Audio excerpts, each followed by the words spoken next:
arte de lidar com as mulheres.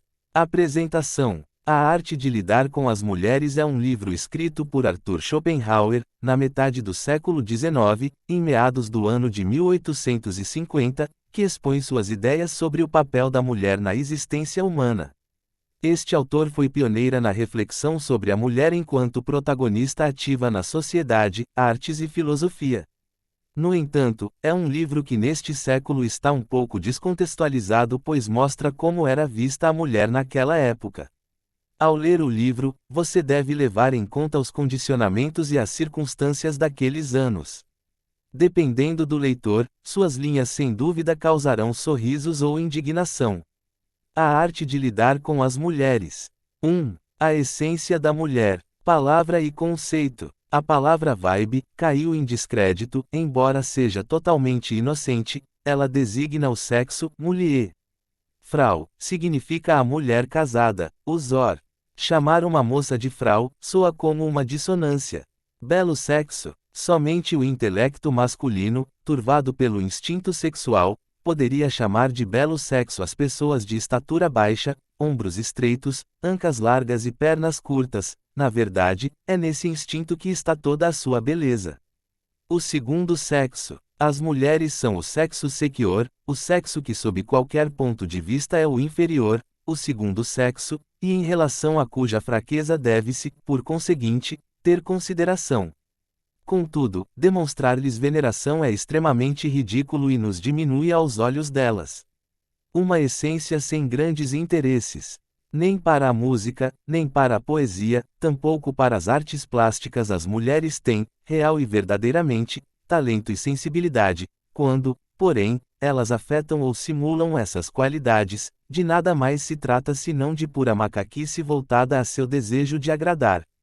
Isto significa que elas não são capazes de tomar parte em coisa alguma de forma puramente objetiva, e o motivo disso, penso, é o seguinte: o homem se esforça em tudo para ter um domínio direto sobre as coisas, seja buscando entendê-las, seja vencendo-as pela força, já a mulher está sempre e em toda parte fadada a um domínio meramente indireto, intermediado pelo homem, que é o único sobre quem ela tem domínio direto.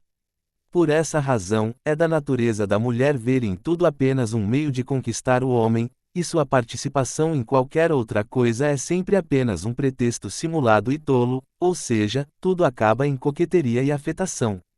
Por isso, Rousseau já dizia: as mulheres em geral não amam nenhuma arte, não entendem de nenhuma e não têm nenhum gênio. Qualquer um que vá além das aparências já o reparou.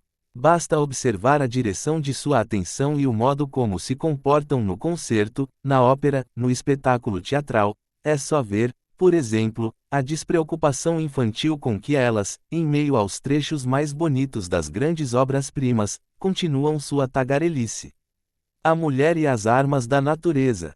Com as moças a natureza pretendeu obter o que, no âmbito da dramaturgia, é chamado de efeito teatral, na medida em que ela as supre por poucos anos de beleza, encanto e plenitude mais que exuberantes ao preço de todo o seu tempo de vida restante.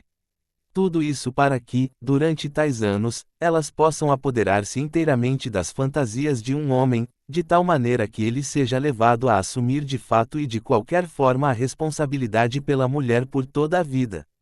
Para ser capaz de levá-lo a esse passo, a simples reflexão racional parecia não dar uma garantia suficientemente segura. Por conseguinte, a natureza dotou a mulher, assim como outras de suas criaturas, com armas e ferramentas de que ela precisava para garantir sua existência e pelo tempo que lhe era necessário. Nesse processo, a natureza também agiu com sua economia habitual.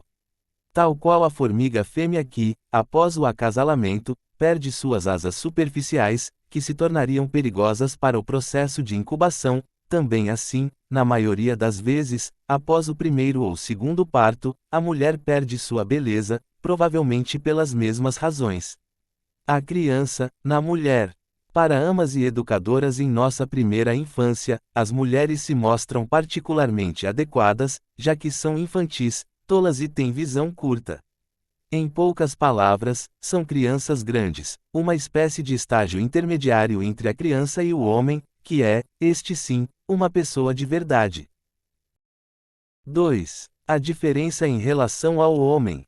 Homens e mulheres. Quando a natureza dividiu o sexo humano em duas partes, não fez o corte exatamente na metade. Em toda polaridade, a diferença entre o polo positivo e o negativo não é puramente qualitativa, mas também quantitativa.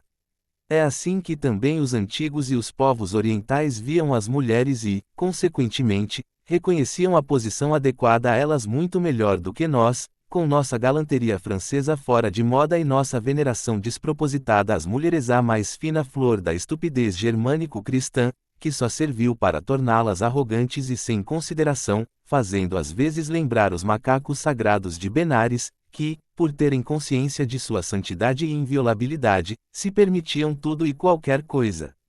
A injustiça da natureza. A natureza sempre mostrou uma grande preferência pelo sexo masculino. O homem tem a vantagem da força e da beleza. Em relação à satisfação sexual, o prazer está todo do lado dele. Do lado da mulher, ao contrário, está toda a carga e todas as desvantagens.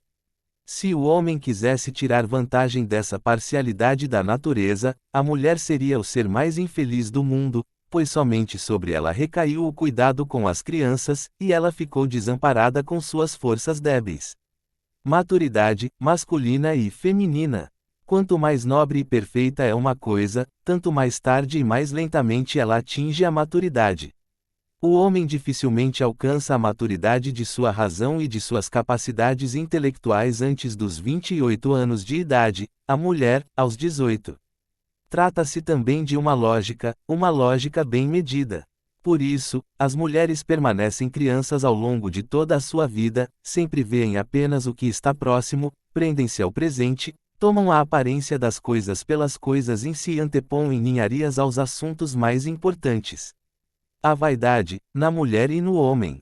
A vaidade das mulheres, mesmo quando não é maior que a dos homens, é pior, pois está totalmente voltada para coisas materiais, a saber, para sua beleza pessoal e, na sequência, para o brilho, a pompa, o esplendor.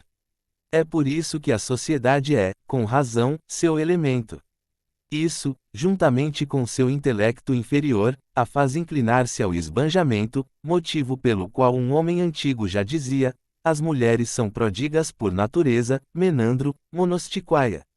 A vaidade dos homens, ao contrário, volta-se frequentemente para preferências não materiais, como o entendimento, a erudição, a coragem e coisas do gênero. A honra sexual masculina e feminina. A honra sexual se divide em honra feminina e honra masculina.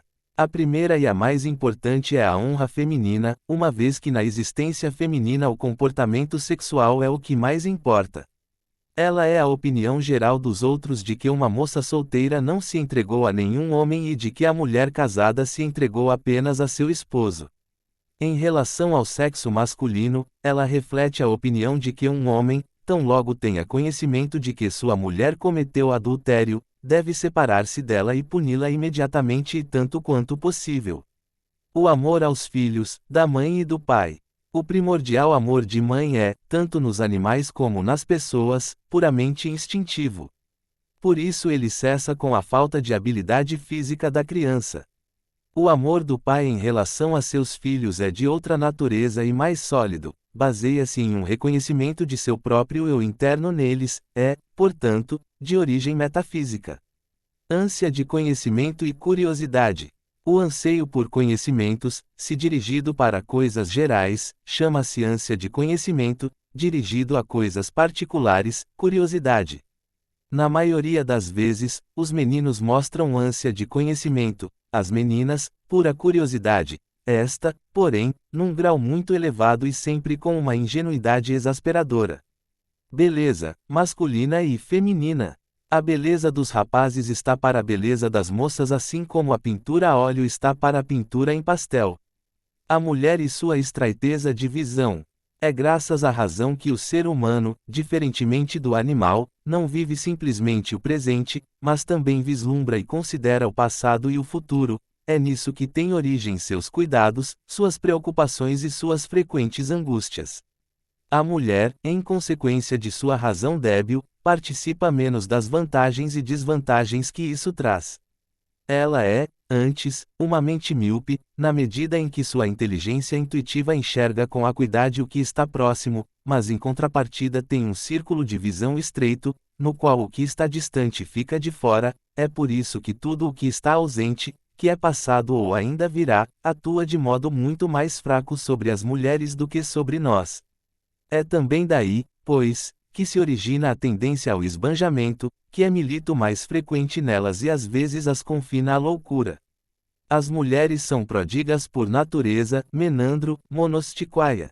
Não obstante as muitas desvantagens que tudo isso possa trazer, tem também seu lado bom, que é o fato de a mulher ficar mais absorvida no presente do que nós e, por essa razão, quando o presente é apenas suportável, aproveitá-lo melhor. Daí provém o contentamento característico da mulher, que é apropriado à recuperação do homem, sobrecarregado de preocupações. 3. As tarefas que estão de acordo com sua natureza. Coito e gravidez. O coito é principalmente coisa de homem, a gravidez, total e somente da mulher. Paciência e submissão. A simples observação da figura feminina já mostra que a mulher não foi destinada a grandes trabalhos intelectuais ou tampouco físicos.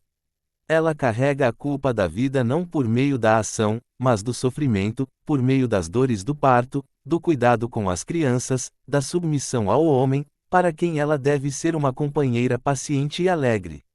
Os mais intensos padecimentos, alegrias e pesares não lhes são destinados, ao contrário, sua vida deve transcorrer de forma mais serena, mais insignificante e mais moderada do que a do homem, sem que possa ser essencialmente mais feliz ou infeliz.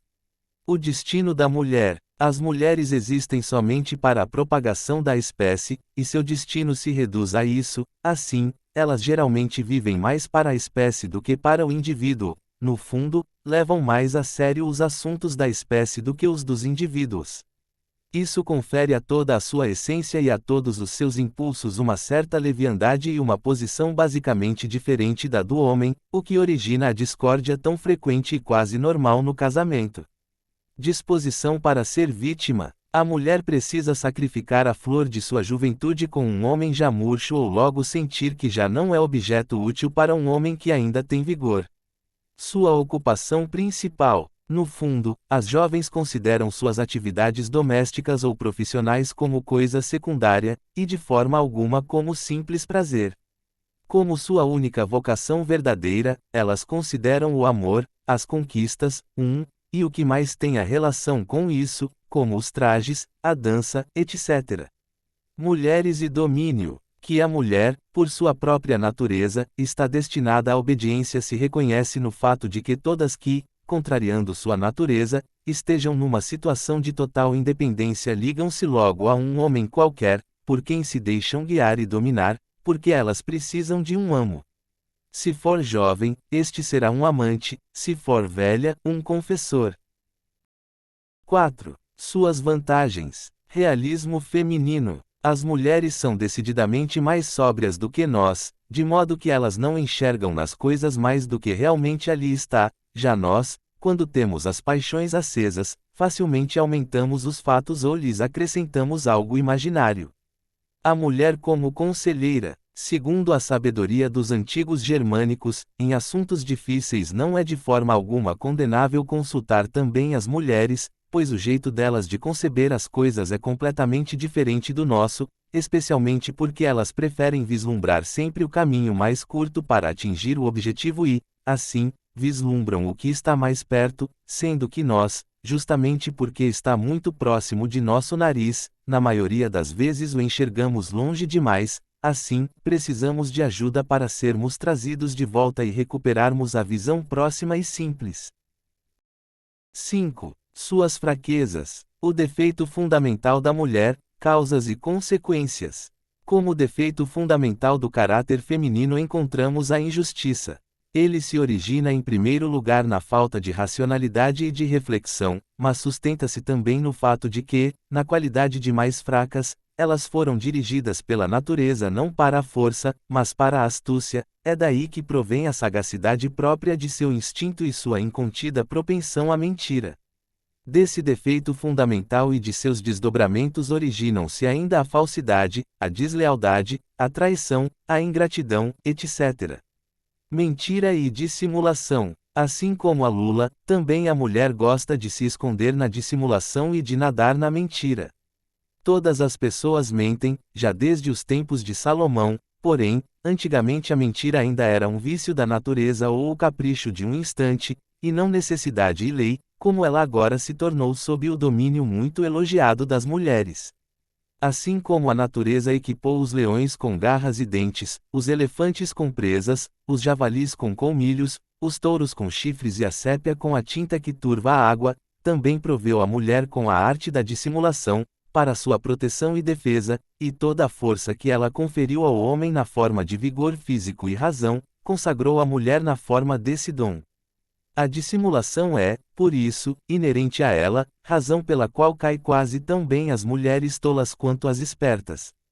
Pelo mesmo motivo, fazer uso dela em qualquer ocasião lhes é tão natural como para os animais usar subitamente suas armas no ataque, sendo que elas sentem que usá-la constitui por assim dizer um direito seu. Uma mulher totalmente verdadeira e não dissimulada é talvez algo impossível.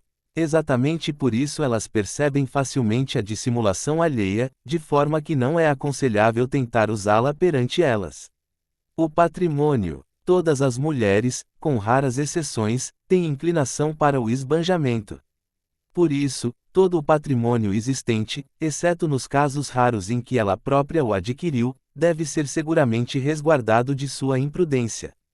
O dinheiro. No fundo, as mulheres pensam que os homens estão destinados a ganhar dinheiro, enquanto elas, ao contrário, devem gastá-lo, se possível ainda durante o tempo de vida do homem, ou ao menos, após a sua morte. O próprio fato de o homem entregar a ela o dinheiro para o orçamento doméstico reforça nelas essa crença. 6. A escolha da mulher certa. A importância do objetivo. A profunda seriedade com que observamos de forma analítica cada parte do corpo da mulher, o que ela mesma também faz, a escrupulosidade crítica com que analisamos uma mulher que começa a nos agradar, a obstinação de nossa escolha, a curiosa atenção com que o noivo observa a noiva, sua precaução para não ser enganado em nenhuma parte, e o grande valor que ele dá ao mais e ao menos nas partes essenciais, tudo isso deve ser totalmente adequado à importância do objetivo. Pois o pequeno a ser educado terá de carregar, ao longo de toda a sua vida, uma parte semelhante. Se, por exemplo, a mulher for ainda que só um pouco curvada, poderá facilmente impingir uma corcunda a seu filho. E assim em tudo o mais. De que idade? A consideração mais importante, que orienta nossa escolha e inclinação, é a idade. No geral, podemos estabelecer o período que engloba os anos que vão desde a primeira menstruação até a última. Contudo, decisivamente damos preferência ao período que vai dos 18 aos 28 anos. Fora desses anos, nenhuma mulher é capaz de nos excitar, uma velha, ou seja, uma mulher que não menstrua mais, desperta nossa repugnância.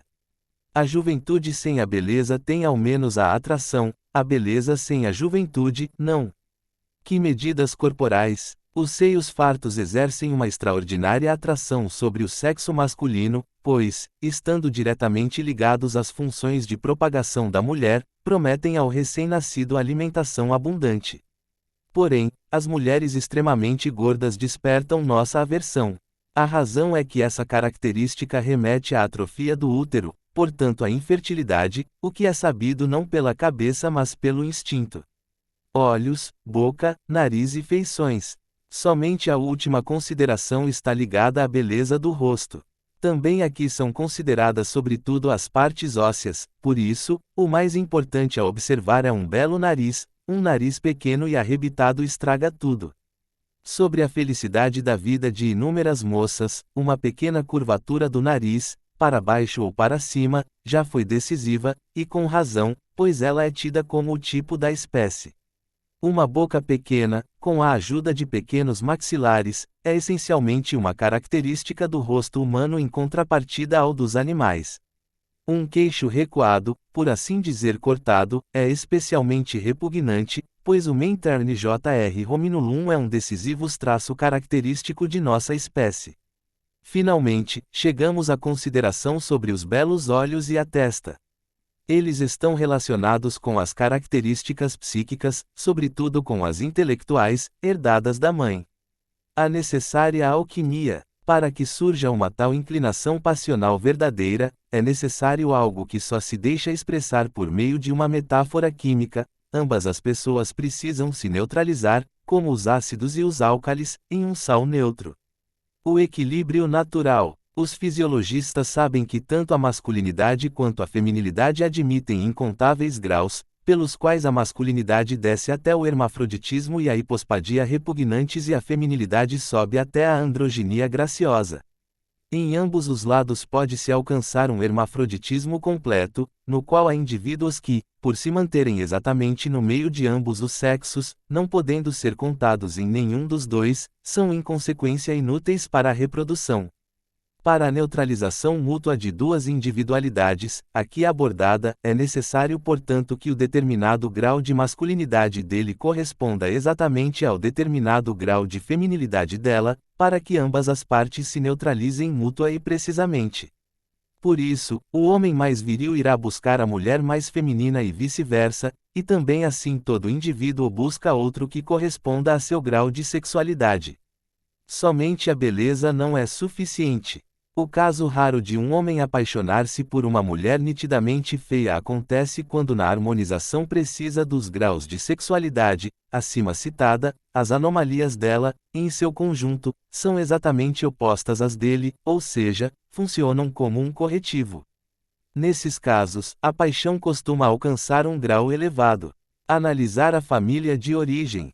A pessoa não vai escrever nenhuma Ilíada se tiver por mãe uma paspalhona e por pai um molengão, também não, se ela estuda em 6 universidades.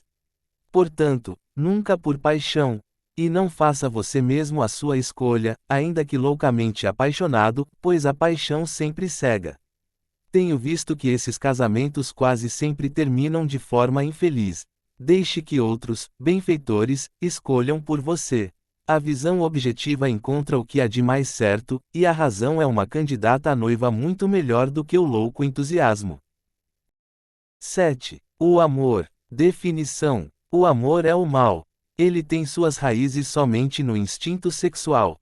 Toda paixão, por mais etérea que ostente ser, tem suas raízes apenas no instinto sexual, sim, constitui-se inteiramente apenas de um instinto sexual mais bem definido, especializado e, no sentido mais estrito, individualizado. Ele é um poder metafísico, o que, em última instância, leva dois indivíduos de sexos diferentes a se atraírem exclusivamente um pelo outro com tal poder é o desejo de vida que se manifesta em toda a espécie.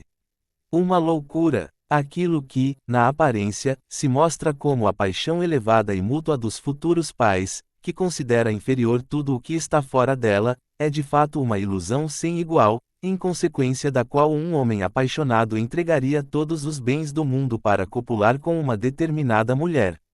Essa mulher, porém, não pode lhe oferecer nada mais do que qualquer outra. Ele é cego. Quanto mais a vontade da espécie se revela mais forte que a do indivíduo, de forma que aquele que ama fecha os olhos a todas as características que lhe são repugnantes, não repara em nada, ignora tudo e se une para sempre ao objeto de sua paixão, tanto mais essa ilusão irá cegá-lo completamente e, tão logo satisfeito o desejo da espécie, ela irá se desvanecer e deixará apenas uma companheira detestável. Somente isso poderia explicar o fato de vermos constantemente homens bastante racionais, excepcionais, unidos a dragões e a mulheres que mais parecem o demônio e não entendermos como puderam fazer tal escolha. Por essa razão, os antigos representavam o Deus Amor como cego. Ele é comédia ou tragédia. Estar apaixonado sempre traz para a pessoa fenômenos cômicos em meio também aos trágicos, e ambos porque a pessoa apaixonada, possuída pelo espírito da espécie, passa a ser dominada por esse espírito e não pertence mais a si própria. Ele é poesia. A sensação de estar tratando de assuntos de importância tão transcendental é o que faz com que os apaixonados elevem-se tão acima de tudo o que é terreno, sim, acima de si mesmos, e dá a seus desejos tão físicos uma roupagem tão hiperbólica, de forma que o amor se torna um episódio poético até mesmo na vida das pessoas mais prosaicas. Nesse último caso, a coisa adquire por vezes um ar cômico. Ele não é o culto da beleza. O amor é para vós como uma religião, vós credes, quando estáis amando, render-se ao culto da beleza e alcançar os concertos celestiais. Não vos embriagueis de palavras. Não, vós estáis simplesmente, ainda que sem o saber, resolvendo um problema de harmonias fisiológicas. Ele é o sopro de vida da espécie. A ânsia do amor, o ímero, que tem ocupado incessantemente os poetas de todos os tempos em incontáveis formas de expressá-lo, e que não esgota o objeto, sim, nunca pode satisfazê-lo o bastante, essa ânsia que associa a posse de uma determinada mulher à ideia de uma felicidade infinita e uma dor inexprimível ao pensamento de que tal posse não será alcançada, essa ânsia e essa dor do amor não conseguem extrair sua substância das necessidades de um indivíduo efêmero, mas são o suspiro do espírito da espécie, que vê aqui a conquista ou a perda de um meio exclusivo de atingir seus objetivos e, por isso, solta gemidos altos e profundos. A espécie em si tem vida infinita e, por essa razão, é capaz de ter desejos infinitos, satisfação infinita e sofrimentos intermináveis. Esses, porém, estão enclausurados no peito apertado de um mortal. Por isso, não é de admirar que tal peito pareça querer explodir e não consiga encontrar uma expressão para a sensação que o invade de delícia infinita ou de dor infinita. Ele é uma manobra secreta.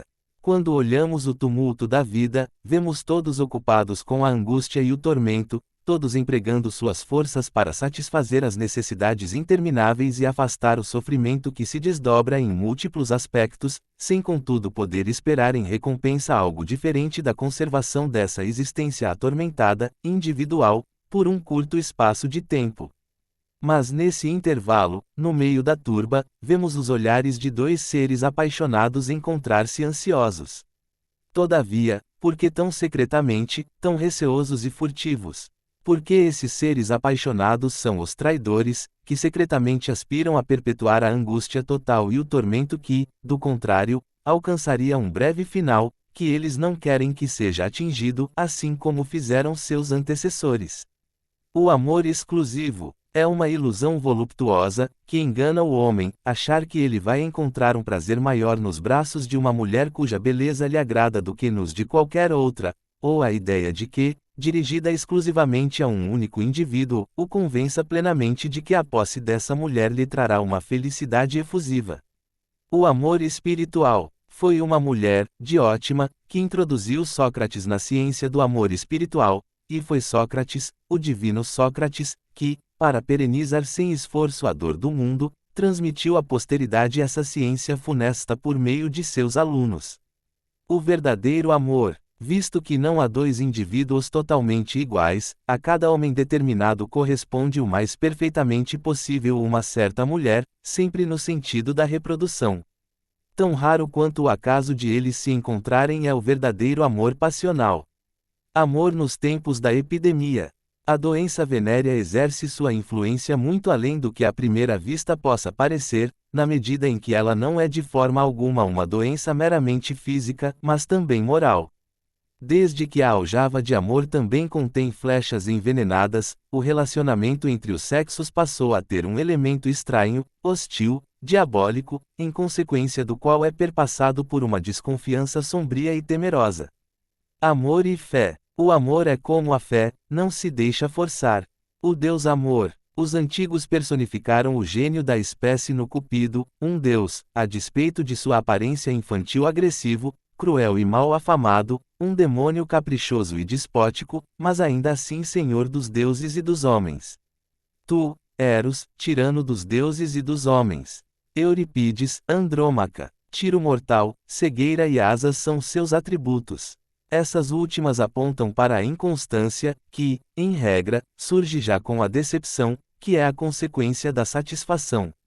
Spinoza. Para animar, a definição de amor de Spinoza, por sua exagerada ingenuidade, merece ser citada. O amor prurido acompanhado da ideia de uma causa externa. O amor no espelho. Um amante sem esperança pode comparar de forma epigramática sua beldade cruel ao espelho côncavo, ou seja, aquilo que, como ele, brilha, incendeia e consome, mas que com tudo isso permanece frio.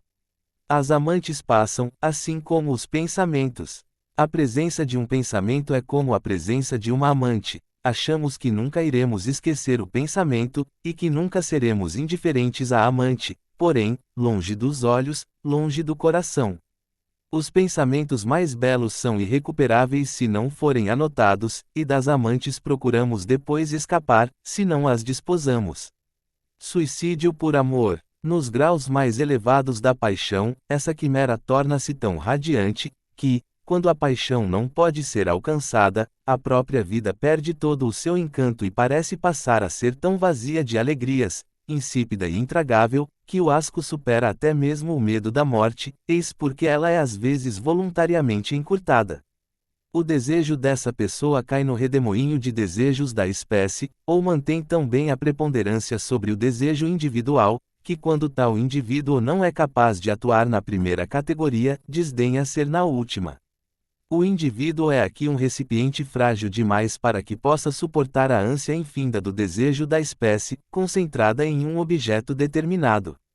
Nesse caso, a saída é, portanto, o suicídio, às vezes o duplo suicídio de ambos os amantes, a não ser que, para a salvação da vida, a natureza permita que se instale a loucura, que com seu véu encobrirá então a consciência dessa situação de desesperança. Não passa um ano sem que vários casos desse tipo comprovem a realidade do que foi apresentado. 8. A vida sexual. Metafísica do amor sexual. Minha metafísica do amor sexual é uma pérola. O magnetismo sexual no homem e na mulher. O homem é por natureza inclinado à inconstância no amor. A mulher, à constância. O amor do homem diminui notadamente a partir do momento em que alcança a satisfação. Praticamente qualquer outra mulher o excita mais do que aquela que ele já possui, ele anseia por variação. O amor da mulher, ao contrário, aumenta precisamente a partir daquele momento.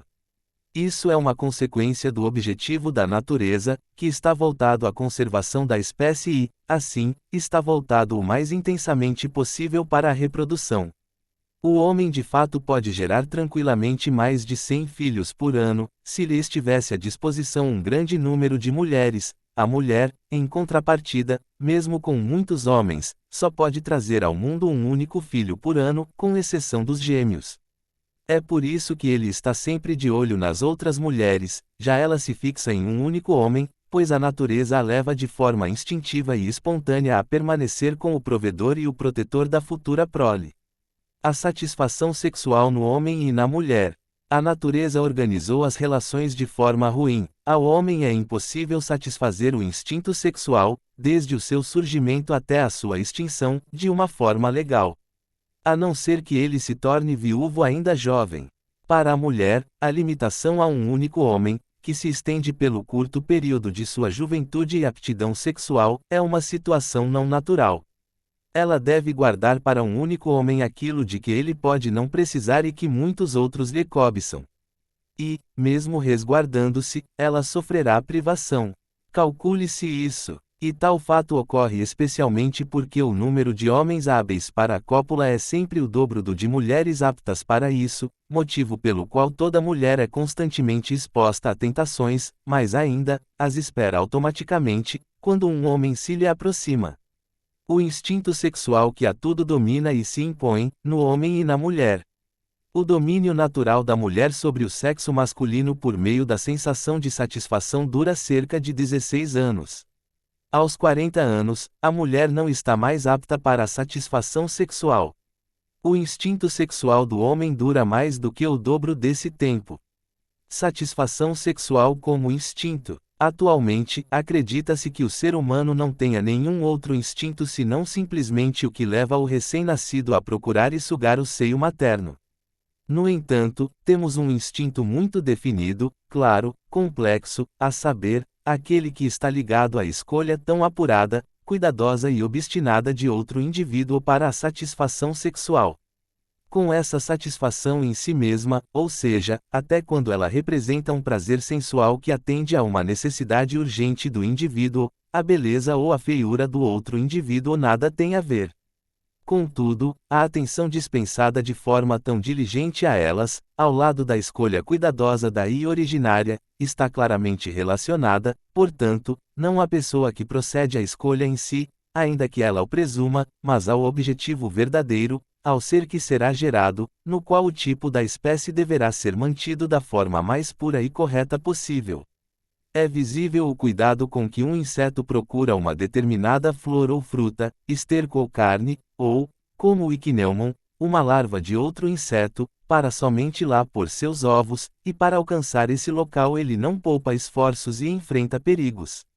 De forma muito análoga a ele, o homem escolhe cuidadosamente para a satisfação sexual uma mulher com determinadas qualidades, que individualmente correspondem às dele, e tão dedicadamente se esforça por ela que frequentemente, para alcançar esse objetivo, a despeito de toda razão, sacrifica sua própria felicidade na vida por meio de um casamento insensato, por meio de uma aventura amorosa que lhe custa o patrimônio, a dignidade e a vida, e até mesmo por meio de delitos como o adultério ou o estupro. Tudo isso apenas para servir à vontade da natureza, da espécie, soberana em toda parte, da forma mais apropriada possível ao objetivo, ainda que ao custo do indivíduo. Marca da espécie: o encanto vertiginoso que arrebata o homem ao olhar uma mulher cuja beleza lhe parece adequada e que faz com que ele imagine a união com ela como o bem maior é justamente o espírito da espécie, reconhecendo claramente a marca manifesta dessa, ele quer perpetuá-la com tal mulher. Melhor que os leões. Eu esperava que o coito dos leões, como afirmação da vontade em sua manifestação mais impetuosa, fosse acompanhado de sintomas muito veementes, e fiquei surpreso de encontrar longe deles o que costuma acompanhar o coito humano.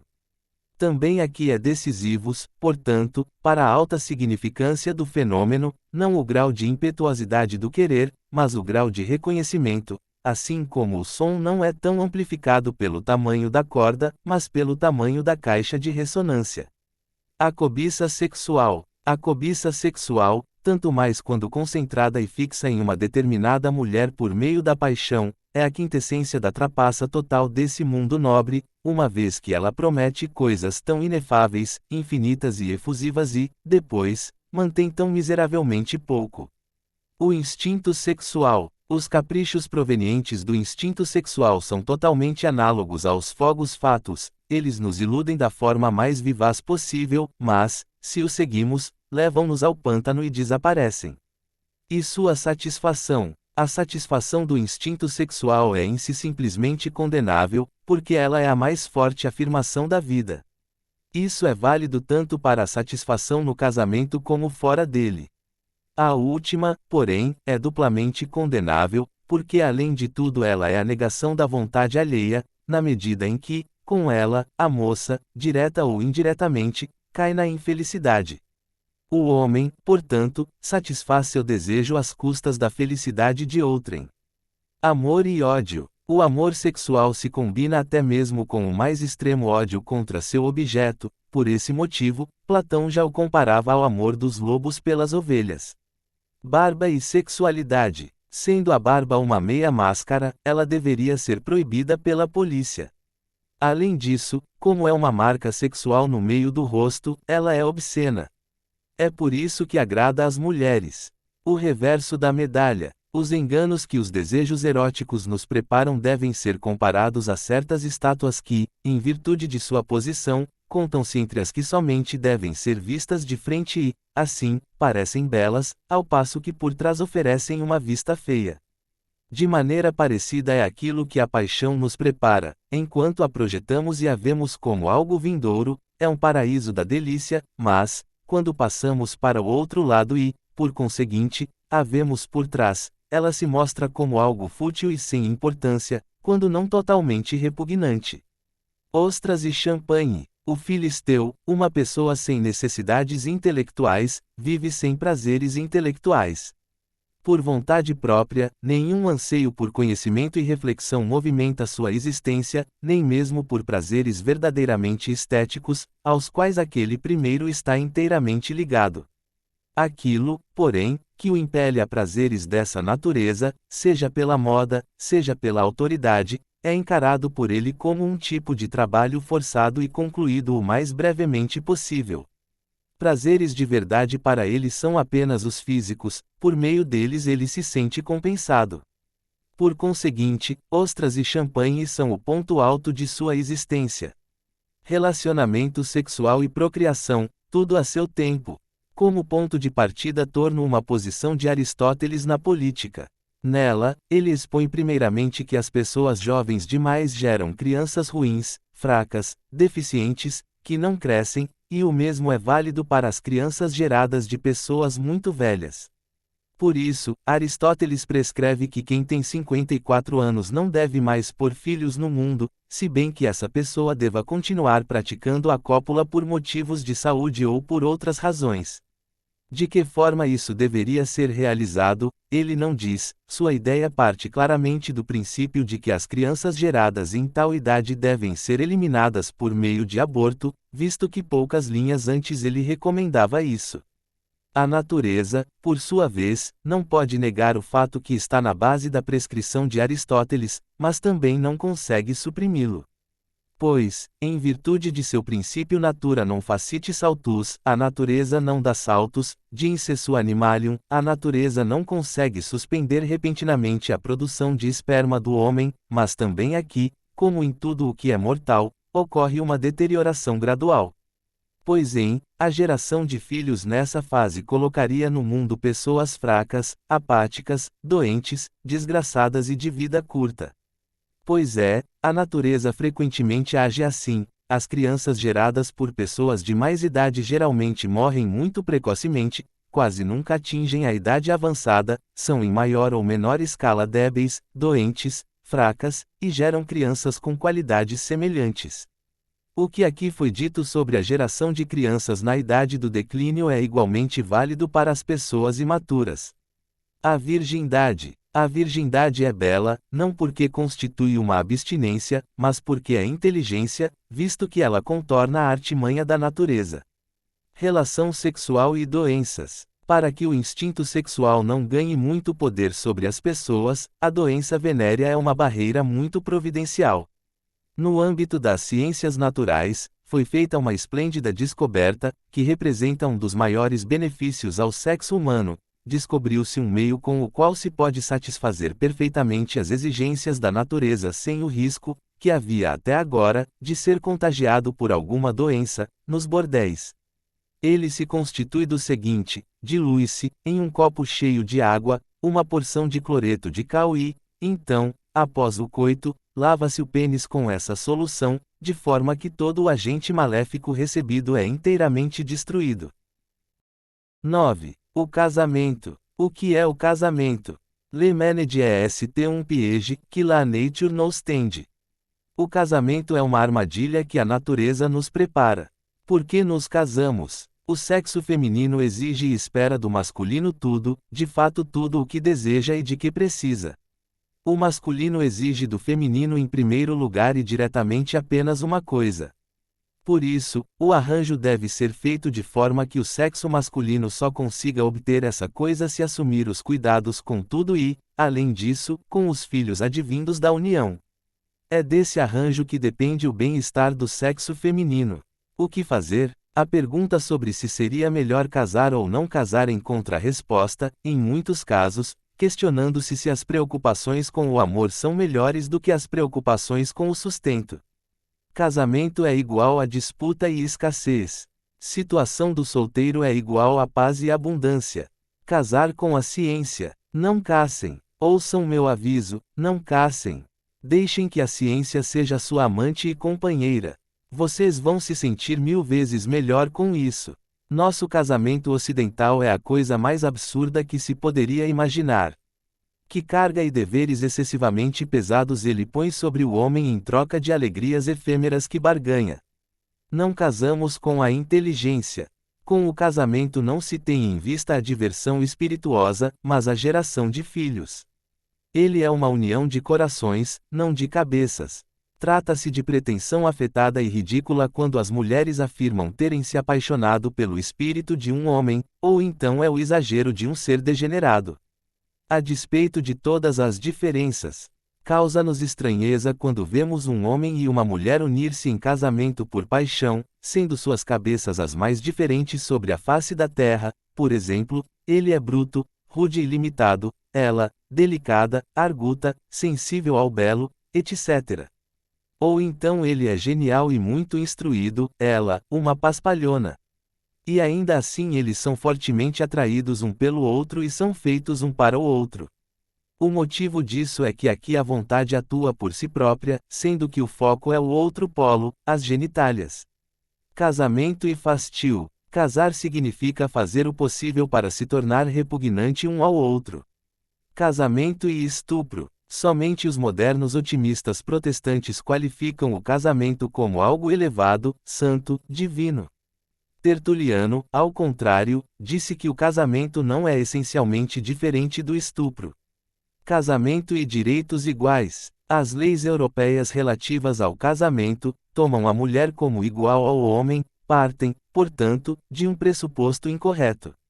O homem casado, uma pessoa pela metade. Em nossa parte monogâmica do mundo, casar significa dividir seus direitos ao meio e dobrar seus deveres. Por amor ou por interesse.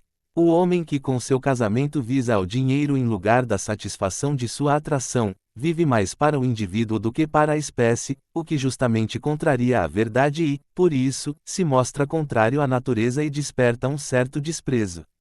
Uma moça que se vira contra o conselho de seus pais em relação ao pedido de um homem rico e que não é velho, para, não levando em conta todas as considerações sobre conveniências, fazer sua escolha somente de acordo com sua tendência instintiva, sacrifica seu bem-estar individual em favor do da espécie.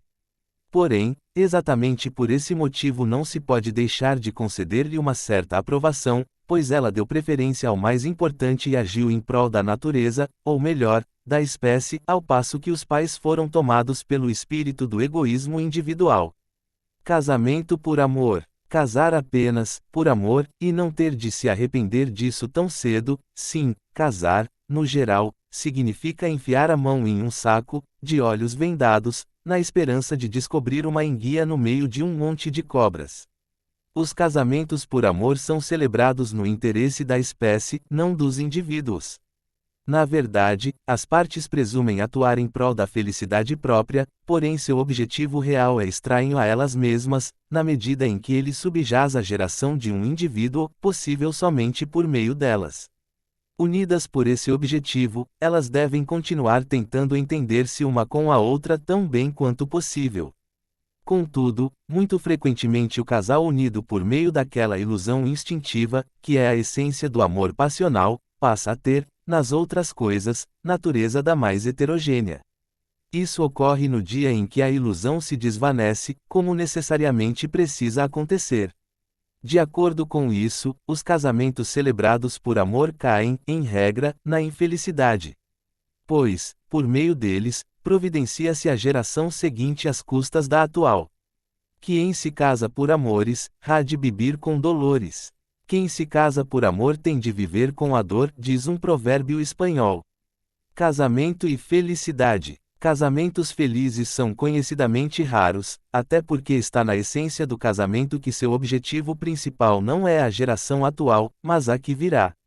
Entretanto, para consolo dos espíritos sensíveis e apaixonados deve-se ainda acrescentar que, em certas ocasiões, ao amor sexual passional se agrega um sentimento de origem muito diversa, a saber, de amizade verdadeira, baseada na compatibilidade dos jeitos de ser. Essa amizade, contudo, na maioria das vezes só aparece quando o amor sexual verdadeiro se extinguiu por meio da satisfação.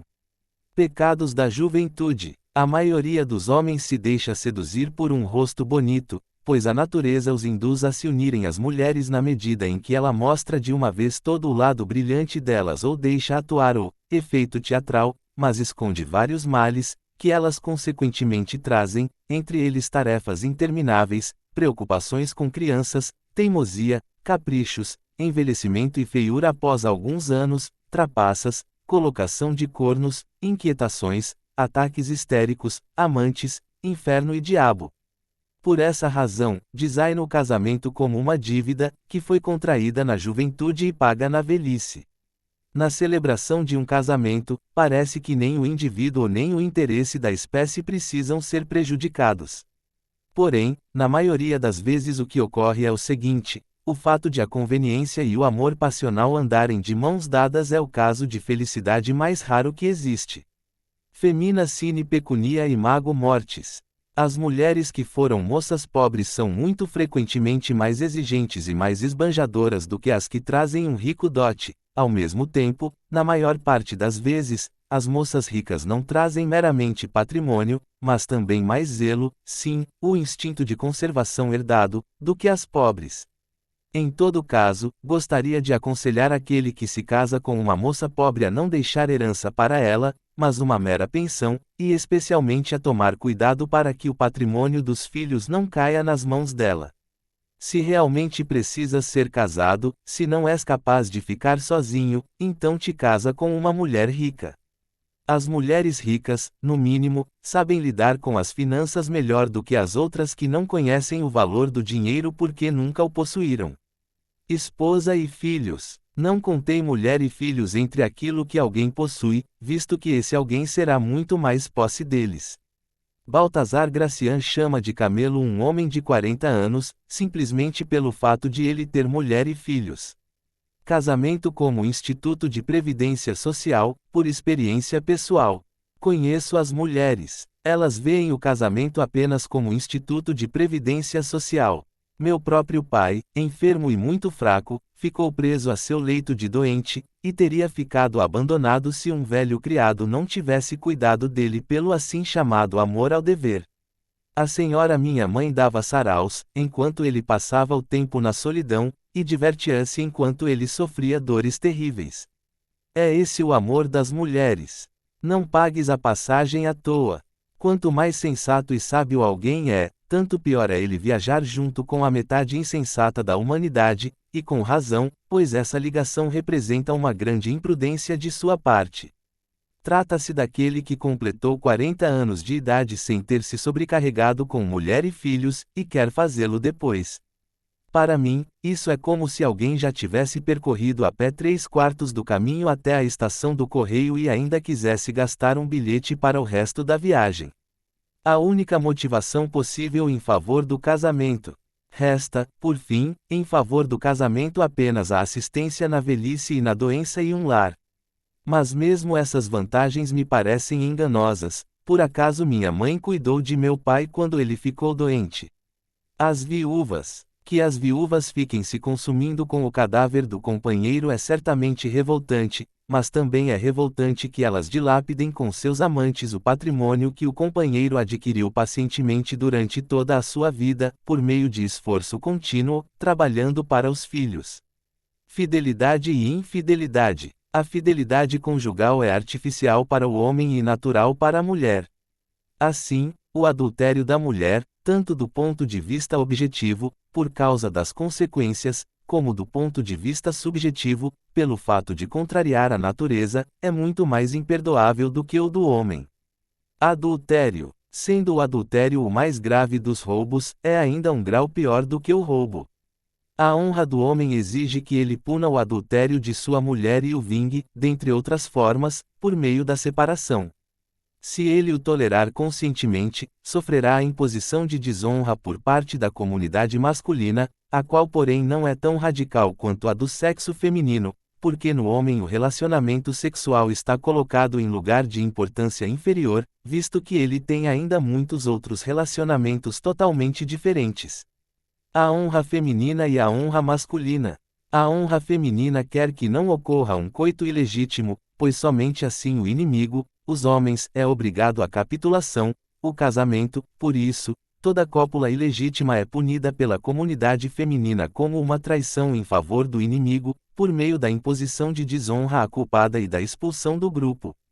A honra masculina quer que não ocorra nenhum adultério, pois somente assim o inimigo, as mulheres, é obrigado a, pelo menos, manter a capitulação obtida. Por isso todo aquele que tolera conscientemente o adultério de sua mulher é punido pela comunidade masculina como traidor, por meio da imposição de desonra.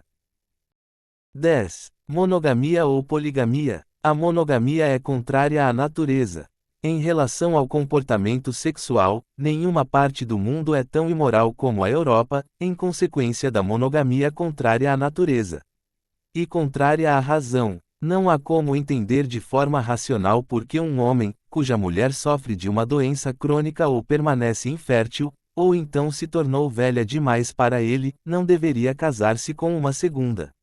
Ela cria pesos diferentes. Na monogamia, o homem tem de uma vez muita coisa e por pouco tempo, já a mulher, o contrário. Comportamento enganoso da natureza. Na medida em que a natureza fez o número de mulheres quase igual ao de homens e, ainda assim, concedeu às mulheres um tempo durante o qual elas podem gerar filhos e ter aptidão para satisfazer o prazer do homem, que representa apenas a metade do tempo do homem, ela, a natureza, perturbou o relacionamento sexual já em sua constituição. Pelo ângulo do número igual, parece que ela apontou para a monogamia. Em contrapartida, um homem tem satisfação com uma mulher apenas durante a metade de sua capacidade procriativa. Ele precisaria, portanto, arranjar uma segunda, quando a primeira se tornasse infrutífera, mas a cada um só cabe uma mulher. No que diz respeito à duração da aptidão sexual da mulher, há novamente uma desproporção. Ela é capaz de, sem sofrer, satisfazer ao mesmo tempo de 2 a 3 homens ativos. Na monogamia, ela usa apenas a metade de sua capacidade e satisfaz apenas a metade de seus desejos. Poligamia, naturalmente. Na poligamia não há nada a contestar, pelo contrário, ela deve ser vista como um fato existente em toda parte, e sua tarefa é a mera regulação. Onde afinal existem monogâmicos verdadeiros? Todos nós vivemos, ao menos por um período, mas na maioria das vezes sempre, na poligamia. Portanto, uma vez que todo homem precisa de muitas mulheres, não há nada mais justo que ele ter a liberdade de dedicar-se, sim, a cuidar de várias mulheres. Por meio disso, também a mulher retornaria à sua posição certa e natural de criatura subordinada, e a dama, esse monstro da civilização europeia e da idiotice germânico-cristã, com suas pretensões ridículas de respeito e honrarias, seria banida do mundo, de forma que haveria apenas mulheres, mas também não mais mulheres infelizes, de que agora a Europa está cheia. Ela é benéfica para as mulheres. Vista como um todo, a poligamia é um benefício real para o sexo feminino. E para os mormons, o que faz com que tantos se convertam ao mormonismo parece ser a eliminação da monogamia contrária à natureza. Sem poligamia, quando esse instituto não existe, os homens são, durante a metade de suas vidas, fornicadores e, durante a outra metade, maridos traídos, e as mulheres se dividem, de acordo com isso, em traídas e traidoras. Quem se casa jovem arrasta-se depois com uma mulher velha. Quem se casa tarde tem primeiro as doenças venéreas, depois cornos. Poligamia e sogras. A poligamia teria, entre muitas vantagens, também a de que o homem não estaria mais tão estreitamente ligado a seus sogros, o que evitaria inúmeros casamentos realizados por temor a eles. Porém, 10 sogras em vez de uma. 11. Os direitos das mulheres. Direitos e inteligência. Quando as leis concederam às mulheres os mesmos direitos dos homens, elas deveriam ter-lhes dado também um intelecto masculino. Mulheres e padres. Às mulheres e aos padres não se devem fazer concessões. Direito de herança. O fato de os bens duramente adquiridos pelos homens por meio de trabalho e esforços grandes e contínuos passarem, depois, às mãos das mulheres que, com sua insensatez, irão dilapidá-los em um curto espaço de tempo, ou então irão desperdiçá-los, é mesmo uma injustiça tão grande quanto constante, que deveria ser evitada por meio da restrição do direito de herança das mulheres. A mim parece que o melhor arranjo seria aquele em que as mulheres, seja na qualidade de viúvas, seja como filhas, herdassem sempre apenas uma pensão vitalícia, assegurada a elas de forma hipotecária, e não a posse de bens imobiliários ou de capital. Isto ocorreria então na falta de toda descendência masculina. Direito ao patrimônio. Quem adquire patrimônio são os homens, não as mulheres. Por isso elas não têm direito à posse incondicional desse patrimônio, assim como não estão capacitadas para a administração dele. Mulheres e tutela. As mulheres sempre precisam de um tutor. Por essa razão, em hipótese alguma elas deveriam obter a tutela de seus filhos. 12. O ofício mais antigo. As causas. A constante necessidade, oriunda dos casamentos tardios dos homens, e a imprudência das mulheres são as causas da prostituição.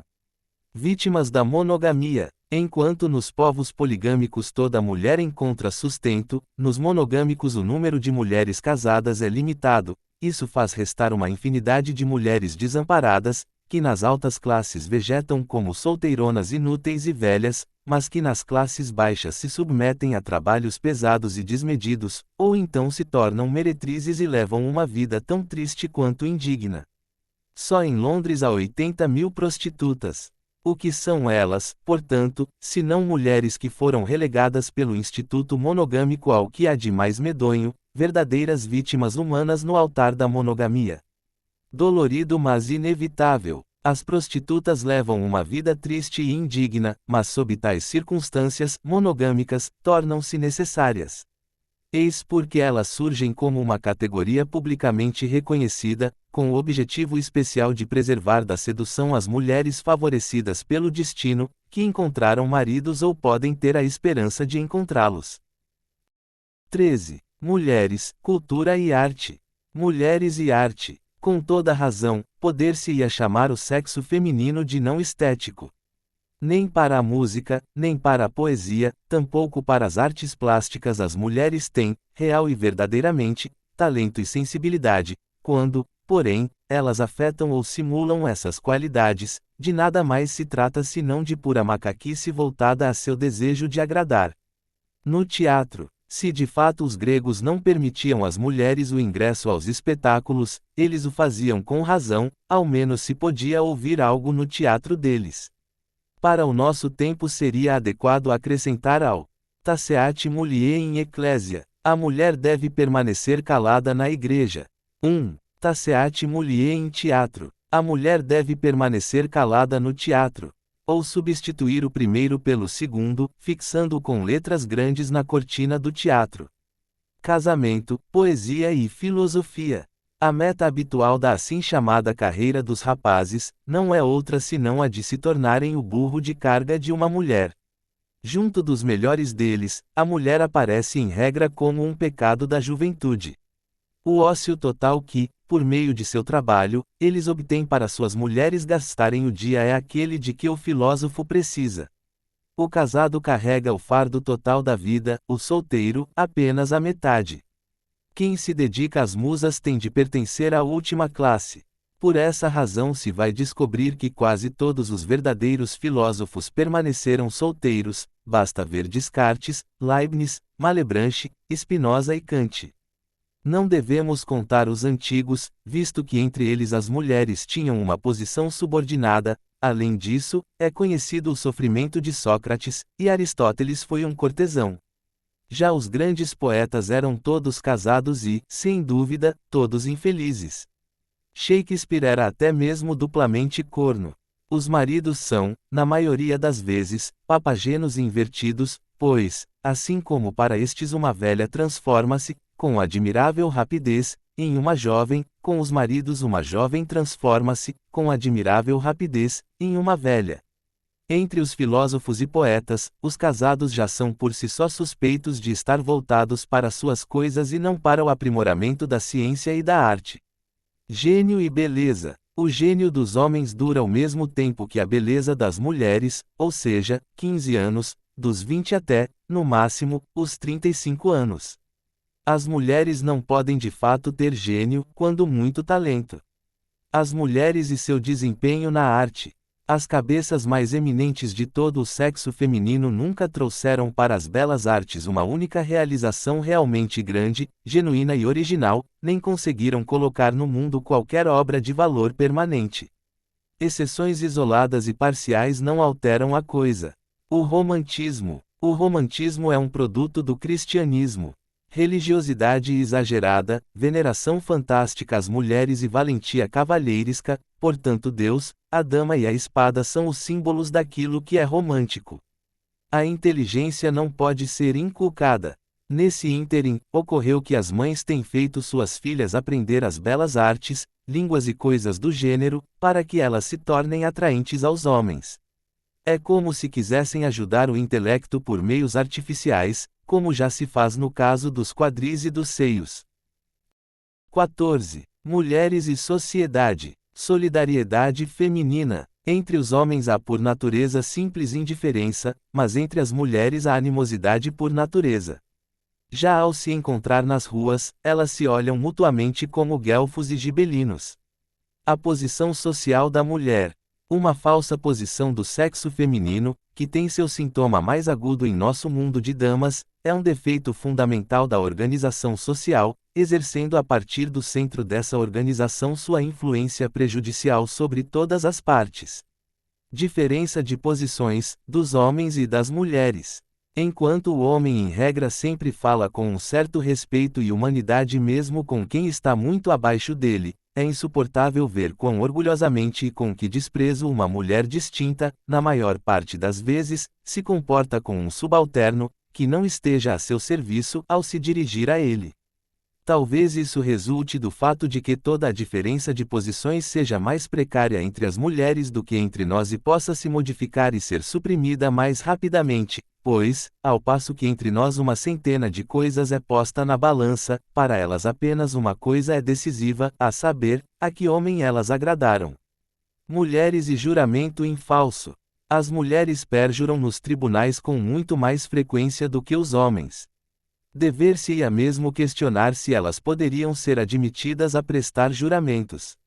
Mulheres e justiça. As mulheres, como pessoas que, por causa da fraqueza de seu intelecto, são muito menos capazes do que os homens de entender, reter e tomar como norma princípios gerais, ficam em regra atrás deles em relação à virtude da justiça e, portanto, também da probidade e da retidão. Por isso, a injustiça e a falsidade são seus fardos mais frequentes e a mentira seu elemento real. A ideia de ver mulheres exercendo a magistratura desperta risos. Na questão da justiça, probidade e retidão, as mulheres ficam atrás dos homens, pois, em consequência de seu intelecto fraco, o que é presente, aparente, imediatamente real exerce sobre elas um poder sobre o qual os pensamentos abstratos, as máximas existentes, as decisões solidamente tomadas, sobretudo a consideração do passado e do futuro, do ausente e do distante raramente exercem alguma influência. Mulheres e decadência. As mulheres, na maioria das vezes, contribuíram para contaminar o mundo moderno com a lepra que o consome. As mulheres foram e continuam sendo, consideradas em seu conjunto, os mais radicais e incuráveis filisteus. Por isso, nos arranjos altamente absurdos em que elas compartilham o status e o título do homem, são elas as constantes estimuladoras da vil ambição deles. E, além disso, por causa dessa mesma qualidade, sua supremacia e influência corrompem a sociedade moderna. Mulheres e política. Será que não foi a crescente influência das mulheres na França da época de Luís XIII a causa do declínio gradual da corte e do governo, que levou à Primeira Revolução, cujas consequências foram todas as transformações posteriores? A sabedoria de Aristóteles. Aristóteles analisou na política as grandes desvantagens advindas aos espartanos do fato de, entre eles, se ter cedido tanto às mulheres, na medida em que elas tinham herança, dote e grande independência, e como isso muito contribuiu para o declínio de Esparta.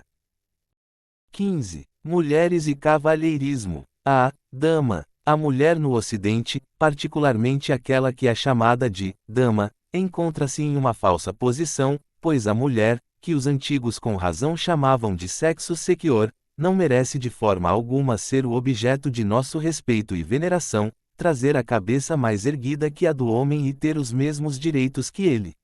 Vemos perfeitamente as consequências dessa falsa posição. Seria, por conseguinte, muito desejável que também na Europa esse número 2 do sexo humano fosse recolocado em seu lugar natural, e que se desse um fim a esse monstro chamado Dama, do qual não apenas toda a Ásia se ri, mas também a Grécia e Roma teriam se rido. As consequências, no aspecto social, burguês e político, seriam incalculavelmente benéficas. A verdadeira dama europeia é uma criatura que simplesmente não deveria existir. O que deveria sim haver são donas de casa e moças que tivessem a esperança de vir a sê-lo, de forma que não seriam educadas para a arrogância, mas para a vida doméstica e a submissão. O cavalheirismo, como forma de sociabilidade, ao cavalheirismo tecido a partir da rudeza e tolice, com seus trejeitos e rodeios produzidos de forma pedante e trazidos a um sistema com superstição degradante e afetada veneração à mulher, da qual um resto ainda existente, a galanteria, é recompensado com a arrogância feminina bem merecida e que é objeto contínuo de zombaria de todos os asiáticos, zombaria da qual também os gregos teriam participado. Na áurea Idade Média, certamente a coisa ia até o ponto do servilismo formal e metódico à mulher, com a prática instituída de proezas, curdamur, pomposas cantigas trovadorescas, etc., se bem que é de notar que essas últimas façanhas, que têm sim um lado intelectual, eram realizadas principalmente na França, ao passo que os cavaleiros alemães, materialistas e desafinados, distinguiam-se mais nas bebedeiras e roubos. O negócio deles eram as canecas e os castelos de ladrões. Nas cortes, certamente também não faltavam alguns trovadores enfadonhos. 16. O que ainda se deve saber? Que homens elas preferem? Para providenciar a propagação do gênero humano, a natureza destina os homens jovens, fortes e bonitos, com o intuito de que a espécie não degenere. É esse o desejo firme da natureza, e sua expressão é a paixão das mulheres. Essa lei precede, no tempo ou na força, qualquer outra. Por isso, pobre daquele que coloque seus direitos e interesses no caminho dela, eles serão, não importa o que se diga ou faça, impiedosamente esmagados na primeira ocasião importante. Pois a moral secreta, inconfessa, sim, inconsciente, porém inata das mulheres é: nós temos o direito de enganar aqueles que julgam ter adquirido um direito sobre a espécie, na medida em que cuidam precariamente de nós, os indivíduos. A constituição e, consequentemente, o bem-estar da espécie, mediante a preparação da geração seguinte, que partirá de nós, estão em nossas mãos e confiados a nosso cuidado. Queremos administrar isso de forma consciente. Todavia, as mulheres não têm consciência desse superior princípio em abstrato, mas simplesmente em concreto, e não têm para ele nenhuma outra expressão, quando surge a oportunidade, senão sua maneira de agir.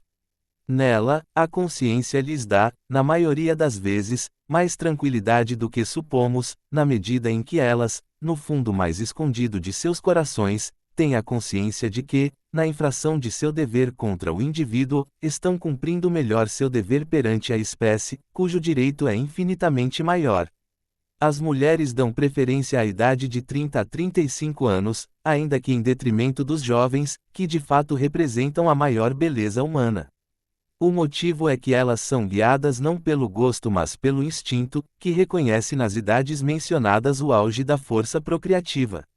Elas praticamente não observam a beleza, sobretudo a do rosto, é como se, somente elas fossem conferir à criança tal beleza.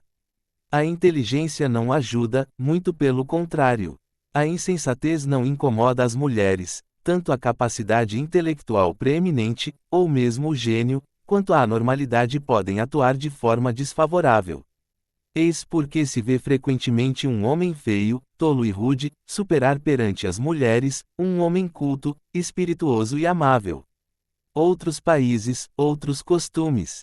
Em muitos países, e também no sul da Alemanha, predomina o costume ruim de as mulheres carregarem pesos, muitas vezes consideráveis, sobre a cabeça. Isto deve causar prejuízos ao cérebro, de modo que ele vai se deteriorando aos poucos, na parcela feminina da população, e, visto que é dela que o homem recebe seu cérebro, o povo todo se torna cada vez mais burro. No caso de muitas pessoas, o cérebro nem mesmo é necessário. Até mesmo os hotentotes. Em quase todos os povos antigos e atuais da Terra, até mesmo entre os hotentotes, a propriedade de bens somente é herdada pelos descendentes do sexo masculino. Somente na Europa se desviou disso, a nobreza, contudo, não. E no Hindustão? No Hindustão, nenhuma mulher é independente em momento algum, mas fica sob a vigilância do pai, do marido, do irmão ou do filho. Viva o Oriente! Vós deveríeis lamentar a perda do Oriente. Se o homem podia garantir abrigo e alimentação às suas mulheres, ele não precisava mais se preocupar com elas, ele podia lutar, usar armas, ouvir os sábios, era imune à degradação representada pela submissão total de um homem valente a uma paspalhona, afinal, ele era livre, pois várias mulheres o protegiam do amor a uma única. Dentro dos limites da razão.